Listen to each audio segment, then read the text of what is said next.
আল্লাহ হইল বড় মুনাফিক, বলেন নাউজুবিল্লাহ। এই কথা যদি বলে আমরা মাইনে নিতে পারি? হ্যাঁ, আমার জীবনের মালিক কে? আমাকে দুনিয়ায় বাঁচিয়ে রাখার মালিক কে? তাহলে যদি আমার আল্লাহকে নিয়ে কেউ গালিগালাজ করে, আমরা কি আর বসে থাকতে পারি? আমরা কি ওর বিরুদ্ধে কথা না বলে আর থাকতে পারি? ইসলাম এমন একটি জীবন ব্যবস্থার নাম যেখানে প্রশ্ন করলে এমন কোনো বিষয় নাই যে উত্তর পাওয়া যায় না। আমরা এমন একটি সময়ে, এমন একটি যুগের মধ্যে কালাতিপাত করছি, যেই সময়ে ঈমানটাকে টিকিয়ে রাখা কঠিন থেকে কঠিনতম ব্যাপার হয়ে দাঁড়াচ্ছে। এমন একটি সময়ের কথা রাসূল সাল্লাল্লাহু আলাইহি ওয়াসাল্লাম বলেছেন, এমন একটি সময় আসবে মানুষের জীবনে, যেই সময় মানুষেরা আগুন হাতে রাখা সম্ভব হয়ে যাবে, কিন্তু নিজের কাছে নিজের ঈমানটাকে ধরে রাখতে পারবে না। আমরা মনে হয় সেই রকম একটি সময়ের দিকেই ধীরে ধীরে আমাদের জীবনটাকে নিয়ে যাচ্ছে, নাকি বলেন? বর্তমানে বাংলাদেশ সহ সারা বিশ্বে যেখানে মুসলমান আছে সেখানে মুসলমানদের উপরে জুলুম নির্যাতন চলছে। চলছে কি চলছে না? আমাদেরকেই মারছে, আবার আমাদেরকেই দোষ দিচ্ছে, আমরাই নাকি আবার তাদেরকে মারছি। আছে না নাই? আচ্ছা, মুসলমান যারা কখনোই কি অন্যকে আঘাত করতে পারে? মুসলমান কখনো প্রথমে আঘাত করে না। আঘাত করে ওই সময় যখন তাকে আঘাত করা হয়, তখন আঘাত করে, ঠিক না?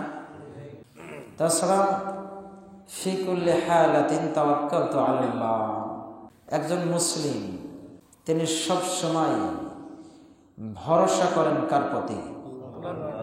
আল্লাহর প্রতি। আমাদের ভরসাও আল্লাহর উপর থেকে দিন দিন উঠে যাচ্ছে মানুষের, নাকি কেন?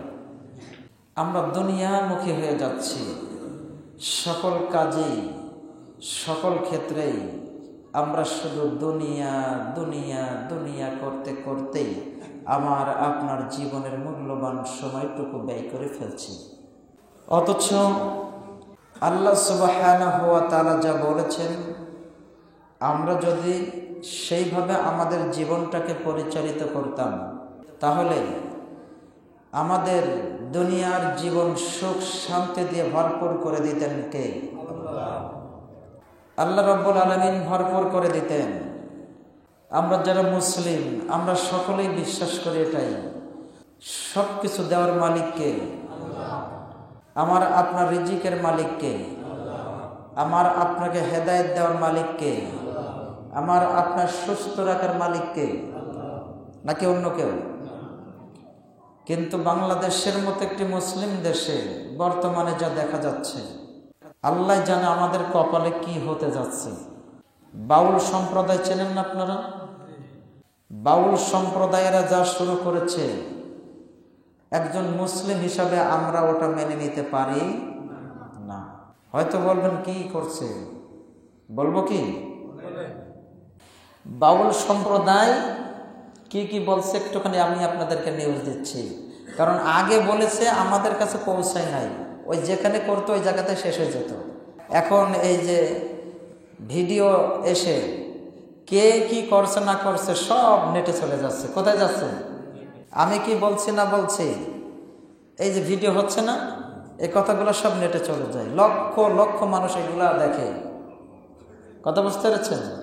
এইটা দেখেই কিন্তু একজন বিধর্মী ইসলাম গ্রহণ করেছে, আলহামদুলিল্লাহ বলে।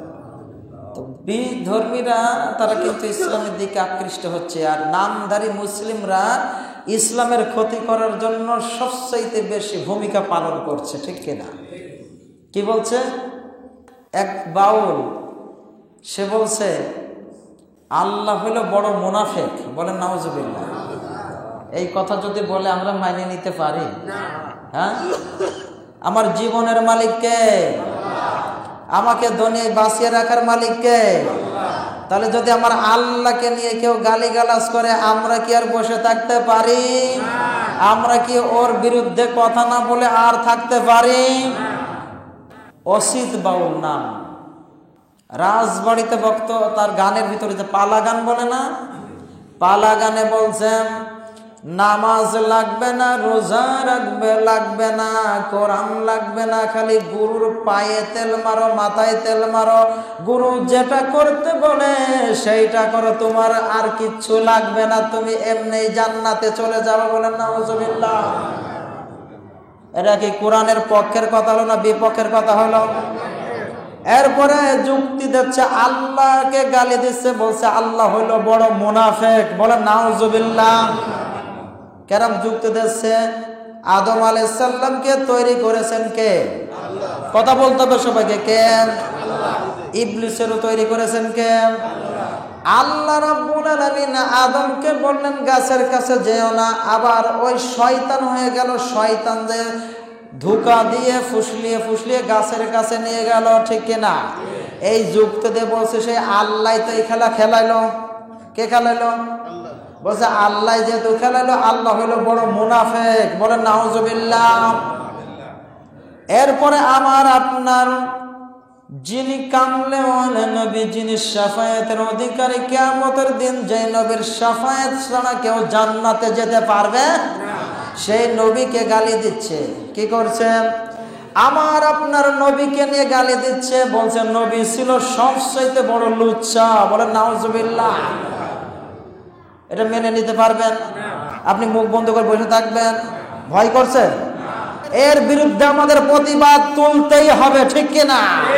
সরকারের কাছে আমরা জোর দাবি জানাচ্ছি, সরকার যেমন ভাবে এই সকল নর্তুকি মার্কা বাউলদেরকে আটক করেছে, যারাই এমন ভাবে আল্লাহ এবং আমার নবীর বিরুদ্ধে কথা বলবে, তাদেরকেই সরকার যেন আটক করে তাদের দৃষ্টান্তমূলক বিচারের আওতায় নিয়ে এসে বাংলার মুসলিমদেরকে যেন দেখাইয়া দেয়, আল্লাহর বিপক্ষে কথা বলে, আমার নবীর বিপক্ষে কথা বললে অন্তত পক্ষে বাংলার মাটিতে তার জায়গা হবে না, ঠিক কিনা বলে? এত কিছু করে যাচ্ছে, বহুত কিছু বলছে। তোমরা যা জানো না তা তোমরা জেনে নাও। আল্লাহ সুবহানাহু ওয়া তাআলা এই মর্মে বলেছেন, ফাসআলু আহলা যিকরি ইন কুনতুম লা তা'লামুন।